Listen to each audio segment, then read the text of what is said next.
আপনাকে ভালোবাসতে আমার কোনো যোগাযোগ রাখার প্রয়োজন নেই, কারণ জোর করে যোগাযোগ রাখতে গেলে আপনার ভাব বেড়ে যাবে, ছেঁচড়া ভাববেন, গালিও দিবেন মনে মনে। আপনিও ভালো করে জানেন যোগাযোগটা একবার না, বহুবার বন্ধ হয়েছে, বহুদিনের জন্য। ভালো তো আমি সেদিনও বেসেছিলাম। থাক না যোগাযোগ বন্ধ, থাক না কিছু কথা একান্ত আল্লাহ জানুক, আর বাকিটা আমার নির্গম রাতের মধ্যেও সীমাবদ্ধ থাকুক। আসেন আফসোসটা বলি, এ জীবনের শেকুলে ইহকালার দায়িত্ব ভুলে মনের জমিনে নবাবী চাদর বিছিয়ে ভিক্ষা চেয়েছিল তার আগমন, কিন্তু সে আমায় ভালোবাসেনি। দেখেন দেবদাসও ভেবেছিল পারুর তাকে ছাড়া বাঁচবে না, অথচ পারুর জ্বর পর্যন্ত আসেনি। হ্যাঁ, আমাকে ঠকিয়ে সবাই জিতেছে। ওই মুগ্ধ করা চাঁদ, গন্ধ দেওয়া ফুল, অতি আপন যাই ভেবেছি তাই হয়েছে আমার ভুল। তারপর আর কি, এই শূন্য জীবন যতই দিয়েছি পারি, যেখানেই যাকে জড়িয়ে ধরলাম সেই গেল আমাকে ছাড়ি।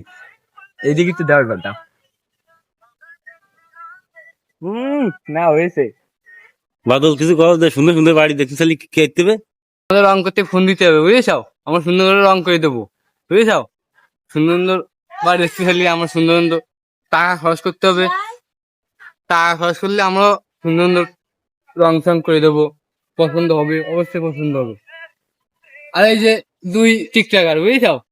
এই যে দুই টিকটাকার কন্টেন্ট ক্রিয়েটার, বুঝেছাও? আমরা সুন্দর সুন্দর ভয়েস দিই, এ একটু কাজ করে বলা। তো গাইজ এতবার দেখালাম আপনাদেরকে, সুন্দর সুন্দর গল্প শোনালাম। এখন লাইক করুন, কমেন্ট করুন, সাবস্ক্রাইব করুন। ভিডিওটা কেমন হয়েছে অবশ্যই জানাবেন। 5 তলা বিল্ডিং এ ঝুল ভরা, কাজ চলতেছে। রোদের জন্য ভালো কিছু দেখাতে পারলাম না, তবে কিছু গল্প শোনাতে পারলাম। অবশ্যই ভিডিওটা লাইক শেয়ার কমেন্ট করে দেবেন, আর কমেন্টে অবশ্যই জানাবেন ভিডিওটা কেমন হয়েছে। আর গল্পগুলো যদি ভালো লেগে থাকে তাহলে আবার কমেন্টে জানাবেন। এই যে সেই লোক, বেশি বেশি সাপোর্ট করে দিবেন, ঠিক আছে? আবার নতুন গল্প নেক্সট টাইম পাবেন যদি কমেন্টে জানান। তো আজকে সো গাইস এ পর্যন্ত ভিডিও শেষ করলাম, পাশে থাকবেন। বাই।